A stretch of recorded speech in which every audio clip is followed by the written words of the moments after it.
கடந்த ஒரு சில தினங்களாக ஒரு விமர்சனம் எழுந்திருக்கிறது. இந்த கூட்டு இனவாத அடிப்படையிலான கூட்டு என்ற மாதிரியான விமர்சனம். இந்த மேடை என்பது ஒரு இனவாத மேடை அல்ல, இனவாத எதிரான மேடை. இதில் அரசியல் சூழ்ச்சி இருக்கா? இதில் என்ன பிரச்சனை? ஏன் இப்போ போகிறாங்க? என்னை பொறுத்த வரைக்கும் சேர்ந்தாலும் ஏன்னு கேட்குறீங்க, சேரலனாலும் ஏன்னு கேட்குறீங்க. இந்த ஒற்றுமையானது இது யாருக்கும் எதிரானதல்ல. இது நாங்கள் முதலிலே இந்த நாட்டுடைய நலன் சார்ந்த விஷயங்களிலே ஒருமித்த குரலை கொடுப்போம்.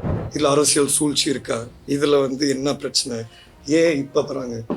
என்னை பொறுத்த வரைக்கும் சேர்ந்தாலும் ஏன்னு கேட்குறீங்க, சேரலனாலும் ஏன்னு கேட்குறீங்க. இது சிதைந்து போகாத ஒரு ஒற்றுமையான வலுவான எங்களுடைய மலையக வடகிழக்கு தமிழ் பேசும் மக்களுடைய குரலாக என்றைக்கும் அது இந்த ஒற்றுமை இருக்கும் என்பதை கூறி, இலங்கையின் முதற்தர சுற்றுலா தலம் ரீச்சாவின் மாபெரும் உணவு திருவிழா ஆகஸ்ட் மாதம் 7, 8, 9 மற்றும் 10ஆம் தேதிகளில் மாலை 6 மணி முதல் 10 மணி வரை. இன்றைய டிக்கெட்டுகளை பெற்றுக் கொள்ளுங்கள். இன்றைய நாள் பொதுவாக தமிழ், முஸ்லிம், மலையக சமூகங்களை சார்ந்த தமிழ் பேசும் மக்களை பிரதிநிதித்துவப்படுத்துகின்ற பாராளுமன்றத்தை பிரதிநிதித்துவப்படுத்துகின்ற 6 கட்சிகள் நாங்கள் ஒன்று சேர்ந்திருக்கிறோம்.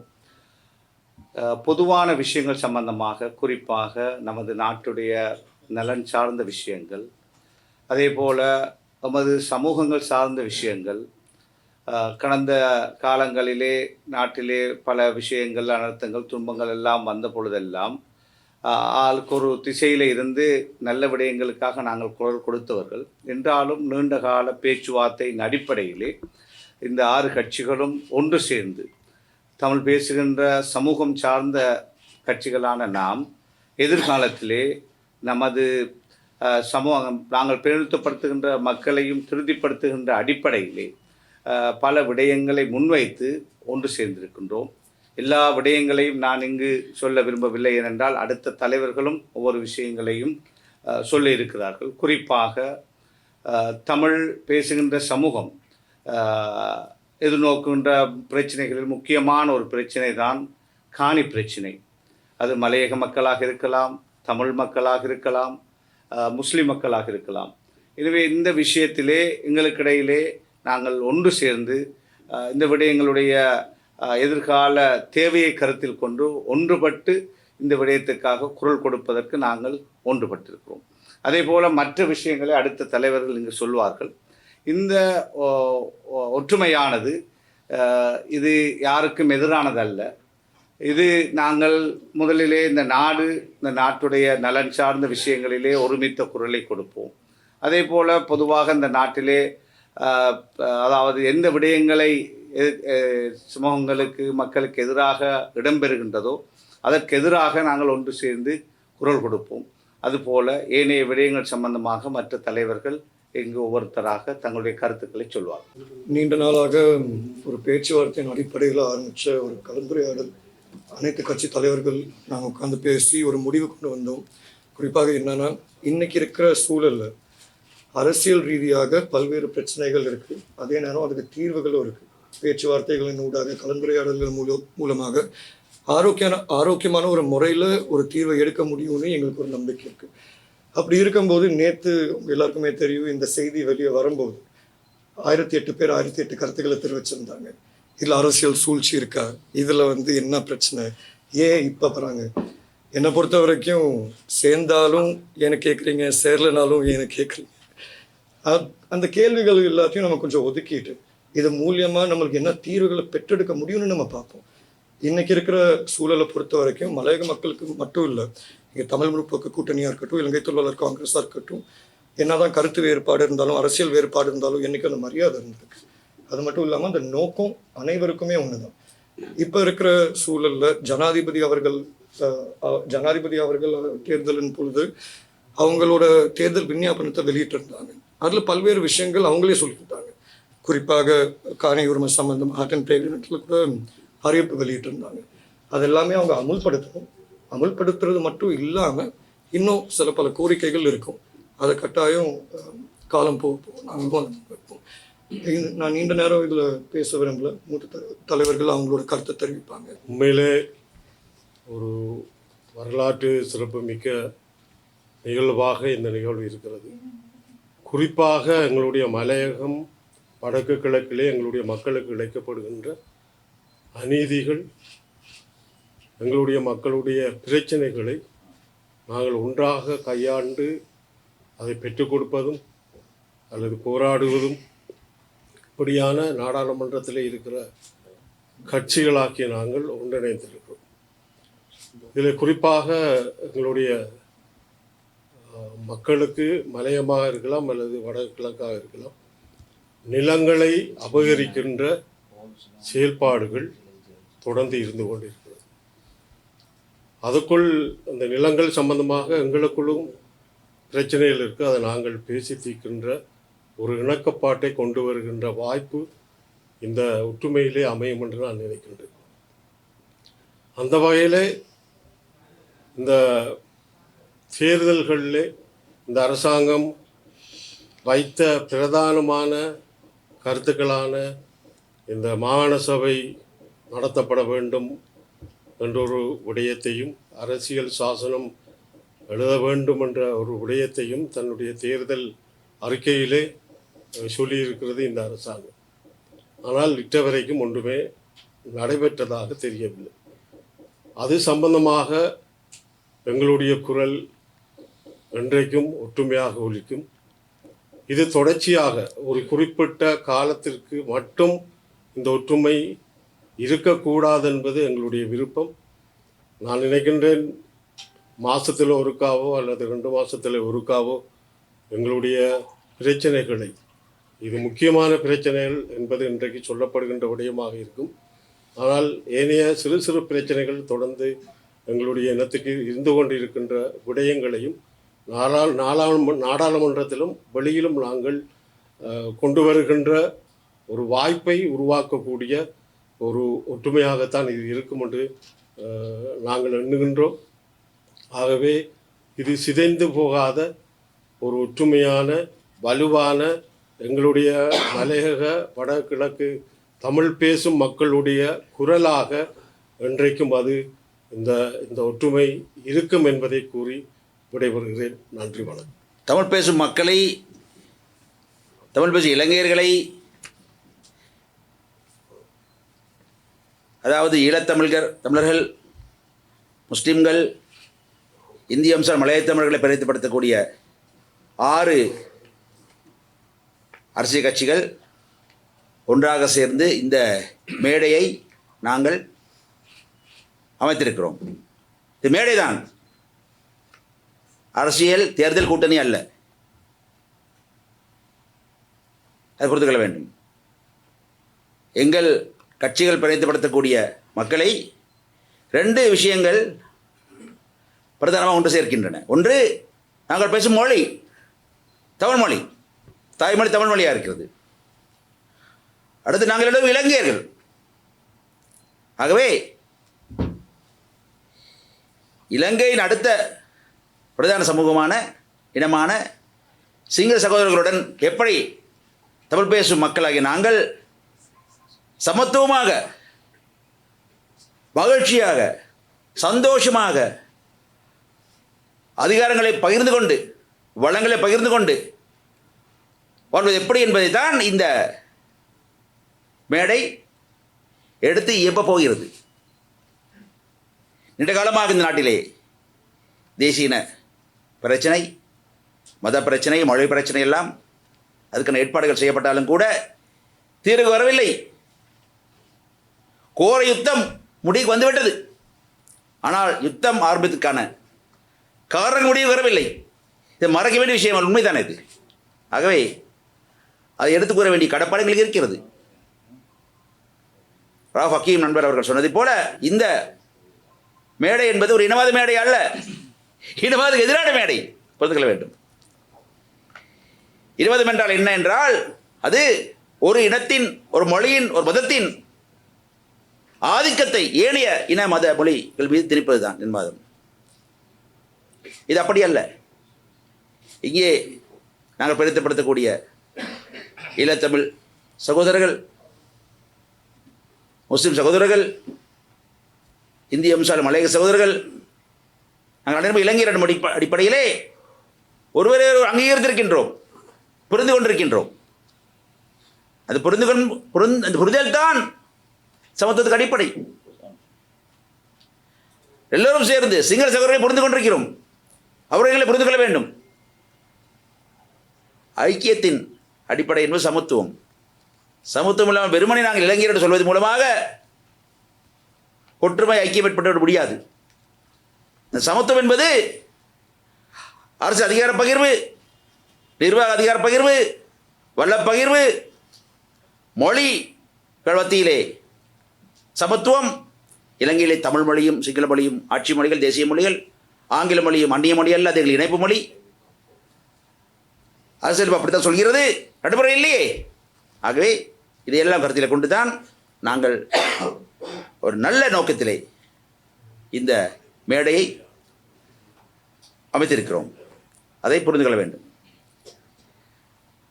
தேர்தல் மேடை அல்ல. தேர்தலை நாங்கள் கோருகிறோம், குறிப்பாக மகாராஷ்டிர தேர்தலில் கோருகிறோம். அரசு தருவதா இல்லை, அரசாங்கம் தந்தால் இது மேடை இருக்கக்கூடிய கட்சிகள் தங்களுக்குள்ளே கூட்டணி அமைத்துக் கொள்ளலாம், அதுக்கு உரிமை இருக்கிறது, அமைக்காமலும் இருக்கலாம், வேறு பிரச்சனை இல்லை. ஆனால் இந்த மேடை என்பது வெறுமனை இது தேர்தல் மேடை அல்ல, அதுக்கு அப்பாற்பட்ட தேசிய மேடை. தேசிய இனங்களை பிரதிநிதிப்படுத்துகிறோம். நான் இங்கே பிரதிநிதி கொள்ளக்கூடாது. ஆகவே ஏற்கனவே சொல்லப்பட்டது போல 3 பிரதான விஷயங்களை நாங்கள் இங்கே இந்த மேடை இன்று வலியுறுத்துகிறது. ஒன்று, புதிய அரசியலமைப்பு. நல்லாட்சி அரசாங்க காலத்திலே ஜனாதிபதி அன்பர் தோழர் அனர்குமல் சாநாயக்கவுடன் அருகே அமர்ந்து நாங்கள் இங்கே இந்த வழிகாட்டு குழுவை அமைத்து புதிய அரசியலமைப்பை எழுத தொடங்கினோம். எடுத்து இருபுறம் இருக்கும் நண்பர் சுமந்திரனும் நண்பர் ராவ் ஃபக்கீமும் பத்ருதீனும் நாங்கள் எல்லாரும் கட்சி தலைவர்களாக அந்த வழிகாட்டல் குழுவில் இருந்தோம். அன்றையும் இருந்தார். அந்த முயற்சி முழுமையடையாவிட்டாலும் கூட இடைக்கால அறிக்கை ஒன்று நாங்கள் வெளியிட்டிருக்கிறோம், அது இருக்கிறது. இடைக்கால அறிக்கை வரைக்கும் நண்பர் அனுபவம் அந்த முயற்சிகளுக்கு ஆதரவு அளித்திருந்தார். அவர்தான் சொன்னார், ஜனாதிபதியாவதுக்கு முன்னாலே விட்ட இடத்தில் தொடங்குவோம் மனோ என்று சொன்னார். ஆரம்பத்திலிருந்து ஆரம்பிக்க மாட்டோம் என்று சொன்னார். விட்ட இடத்தில் ஆரம்பிப்போம் என்று சொன்னார். ஆக ஆரம்பிகள் அனுர சொல்கிறோம், அது கட்டாயமாக இருக்கிறது. அடுத்தது மாகாண சபை தேர்தல்கள் ஒரு வருடத்துக்குள்ளே நிகழ்த்துவோம் என்று சொன்னார். எங்களுக்கெல்லாம் ஒரு வருடம் ஆகிவிட்டது, 2 வருடம் ஆகப் போகிறது, அவர்களே ஆகவில்லை, தெரியவில்லை. நான் நடத்த வேண்டும். அதுக்கான தெரிவுக்குழு பாராளுமன்றத்தில் இருக்கிறது. நானும் இங்கே நண்பர் சாணக்கியனும் நண்பர் நிசாம் காரியப்பர் அவர்களும் அந்த குழுவிலே இருக்கிறோம். அந்த குழுவின் போக்கு திருப்திகரமாக இல்லை, அது வேறு விஷயம். ஆனால் இங்கே அனுரகுமார் சாநாயக்க நண்பர் ஜனாதிபதி அவர்களைத்தான் நோக்கித்தான் நாங்கள் கோருகிறோம். இடைத்தரகர்கள் தேவையில்லை. அன்றே உங்களை சொல்கிறோம், மாகாண சபை நடத்துங்கள், சீக்கிரம் நடத்துங்கள் சொல்கிறோம். அடுத்தது காணி பிரச்சனை. வடகிழக்கிலே அரசு இயந்திரங்களால் காணி உரிமை மறுக்கப்பட்டு கொண்டிருக்கிறது. அந்த காணி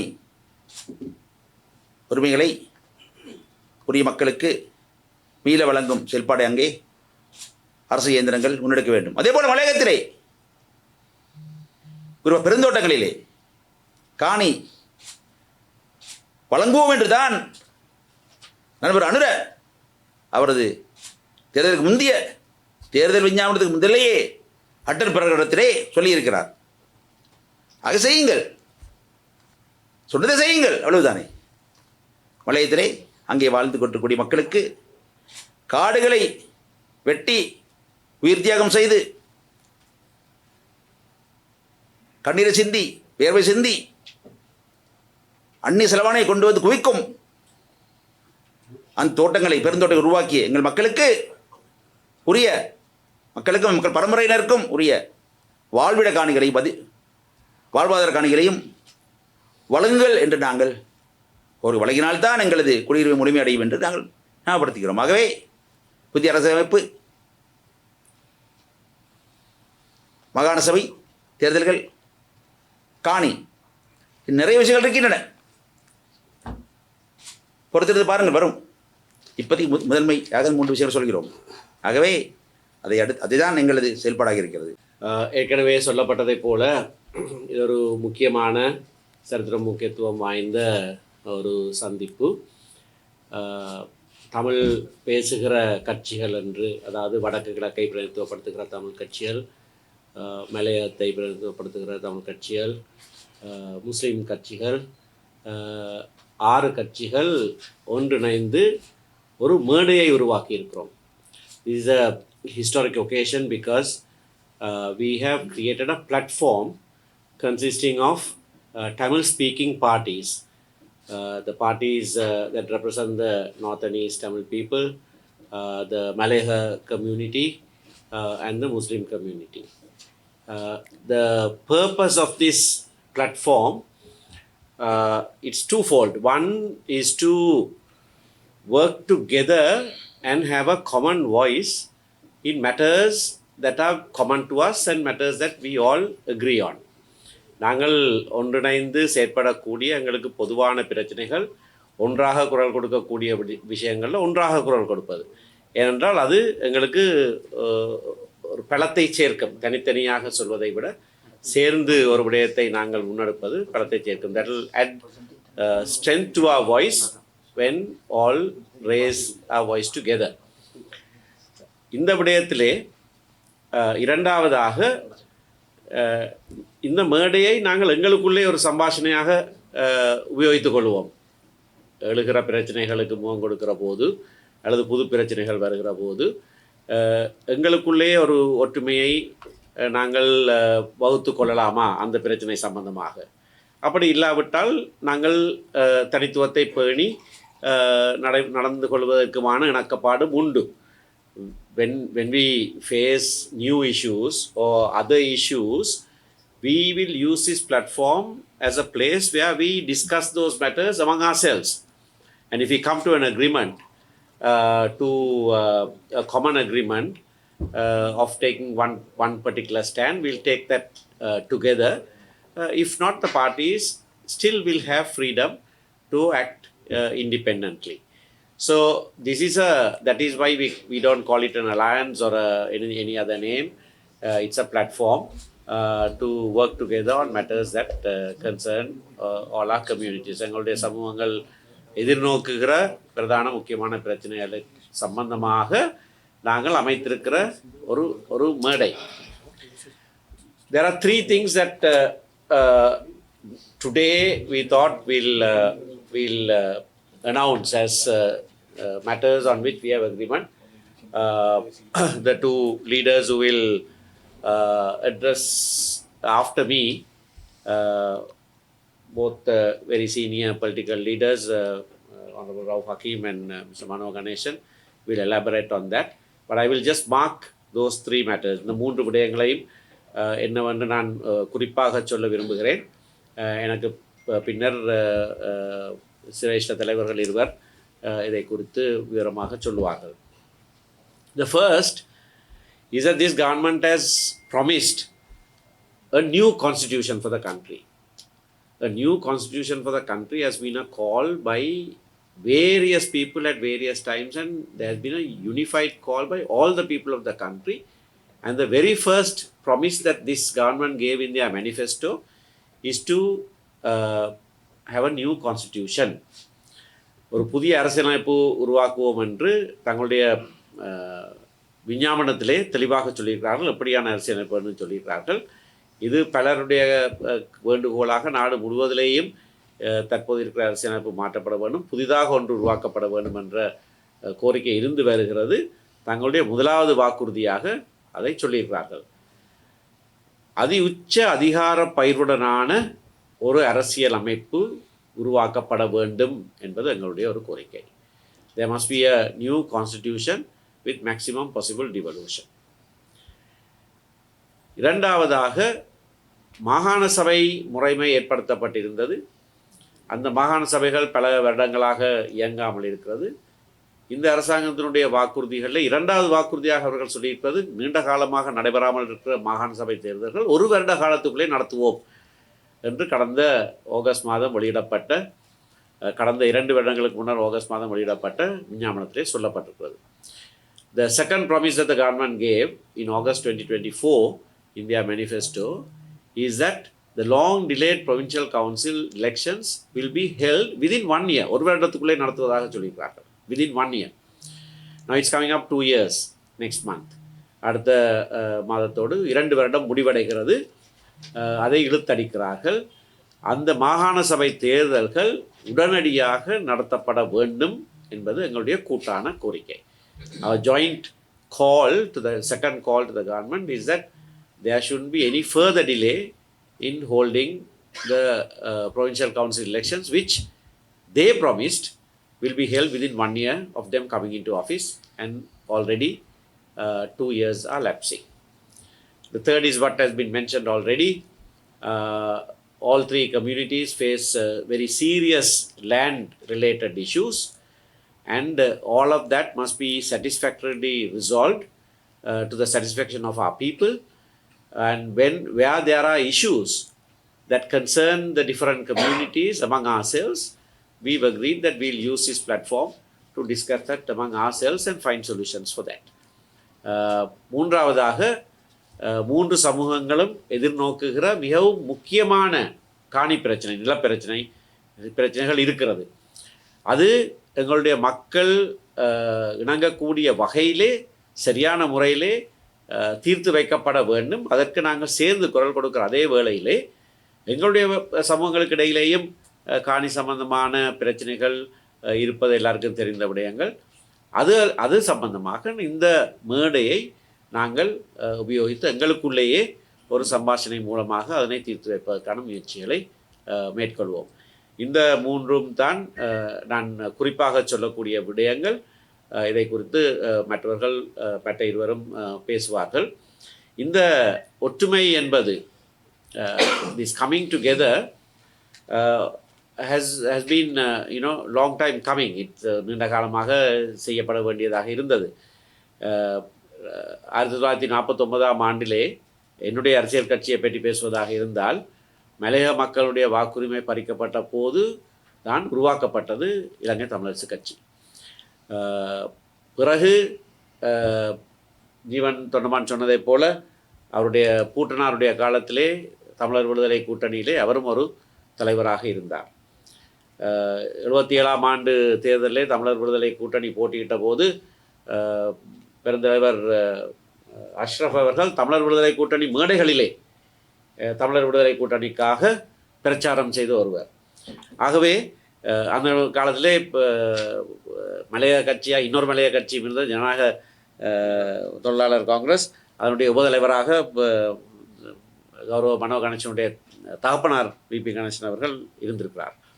ஒற்றுமையாக ஒரு கட்சியாக ஒரு கூட்டணியாக இயங்கின காலங்கள் எல்லாம் இருந்திருக்கிறது. ஆகவே இது ஒரு புதிய விடயம் அல்ல, ஆனாலும் காலத்தின் தேவை. அதை நாங்கள் இப்பொழுது படிப்படியாக நிறைவேற்ற தலைப்படுகிறோம். இது ஒரு முதல் படி.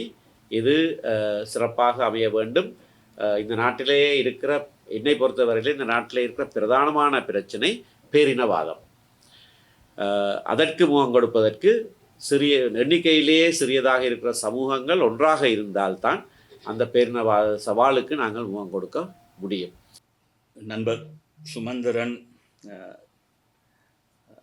இந்த கூட்டு சம்பந்தமாக விவரிக்கின்ற போது பேரினவாதத்துக்கு எதிராக செயல்படுவது சம்பந்தமாக பேசியதிலிருந்து நான் இங்கு பேச வருகிறேன். ஏனென்றால் கடந்த ஒரு சில தினங்களாக ஒரு விமர்சனம் எழுந்திருக்கிறது. இந்த கூட்டு இனவாத அடிப்படையிலான கூட்டு என்ற மாதிரியான விமர்சனம் அங்காங்கே எழத் தொடங்கி இருக்கின்ற பின்னணியில் அதை பற்றியும் ஒரு விளக்கம் நான் கொடுக்க வேண்டும். எங்களை பொறுத்த மட்டிலே தமிழ் பேசும் சமூகங்களாக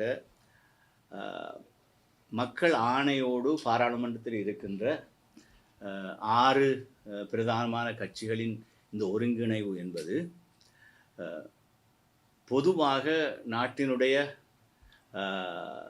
இறையாண்மை அதோடு சேர்த்து நாட்டினுடைய சட்டத்தின் ஆட்சிக்கான சவால்கள், மனித உரிமைகள், ஜனநாயகத்தை பாதுகாத்தல் போன்ற பொதுவான கோட்பாடுகளை முன்னிறுத்தி எங்களுக்கு கிடைக்கப்பட்டிருக்கிற மக்கள் ஆணையின் அடிப்படையில் தேர்தல் காலங்களிலும் பொதுவான நேரங்களிலும் நாங்கள் எதிர்நோக்குகின்ற சவால்களுக்கு முடிவு காணுகிற ஒரு நோக்கில் நாங்கள்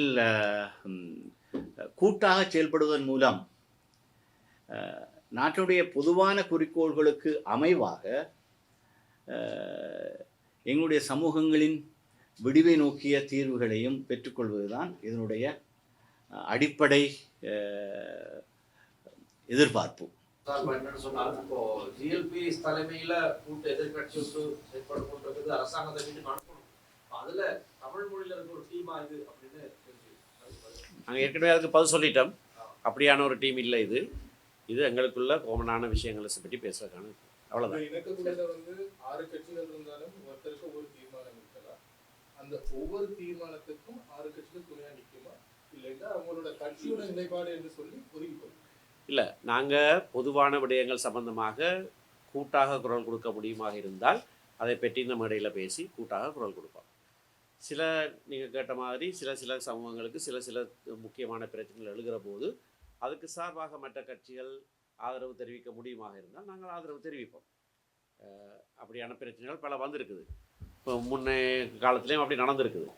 அப்படியான சந்தர்ப்பங்கள் வருகிற போது அந்த விஷயத்தை பற்றி நாங்கள் கலந்துரையாடி ஒருவருக்கொருவர் ஆதரவாக நிற்கக்கூடிய விஷயத்தில் நாங்கள் முனைந்து ஆதரவாக நிற்போம். உதாரணமாக நீங்கள் சொன்னீங்க இந்த 4வது விஷயம் அந்த சமூகங்களுக்கு வைக்கிற காணி பிரச்சனை. உண்மையில குறிப்பிட போனால் கல்முனை உபபிரதேசம் அதை போல ஓட்டமாக குறிப்பாக எந்த விஷயத்தை பற்றி எந்த விஷயத்தை பற்றி நாங்கள் இன்றைக்கு பேச போகிறது இல்லை. நீங்க ஒரு 4வது விஷயமாக சமூகங்களுக்கு இடையில, அதாவது குறிப்பாக தமிழ் மக்கள் முஸ்லிம் மக்கள் பிரச்சனையை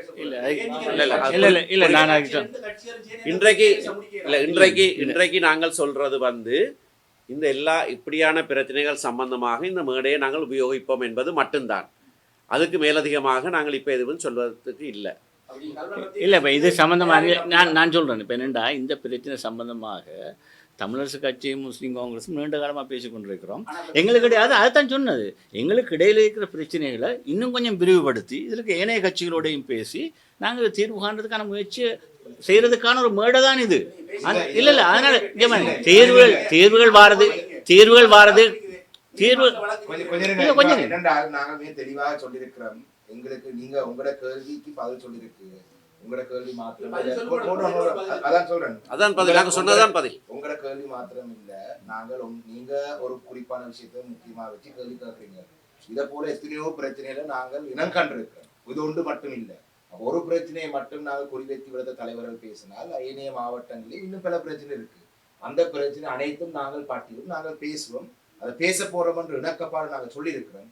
நீங்கள் விரும்பலாம் ஒரு கேள்வி ஒரு குறிப்பாக கேட்க. ஆனா எங்களுக்கும் அது சம்பந்தம் அது ஒன்று மாத்திரம் இல்லை. இங்கு இருக்கிற தலைவர்கள் பல மாவட்டங்களை பிரதிநிதித்துவப்படுத்துகிற தலைவர்கள் ஒரு குறிப்பான ஒரு பிரச்சனையை மட்டும் நாங்கள் இன்றைக்கு பேசல. எல்லா பிரச்சனையை பற்றி நாங்கள் பட்டியலிட்டு நாங்கள் எதிர்காலத்தில் பேசுவோம். நன்றி. வேற கேள்வி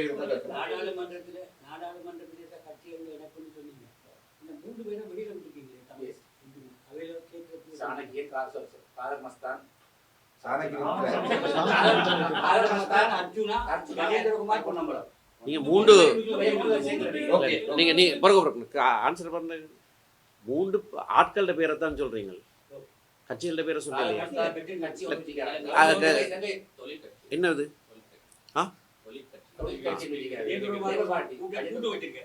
இல்லை, அதான் கட்சிகளோட பேரை சொன்னீங்கன்னா நாங்கள் இதில் விடுபட்டிருக்கிற கட்சிகள் சம்பந்தமாக நாங்கள் எதிர்காலத்தில் அவர்களோடு பேசுவோம். அவர்களை இதில் இணைத்து கொள்ள முடியுமான்ற நாங்கள் ஒரு முயற்சி எடுப்போம்.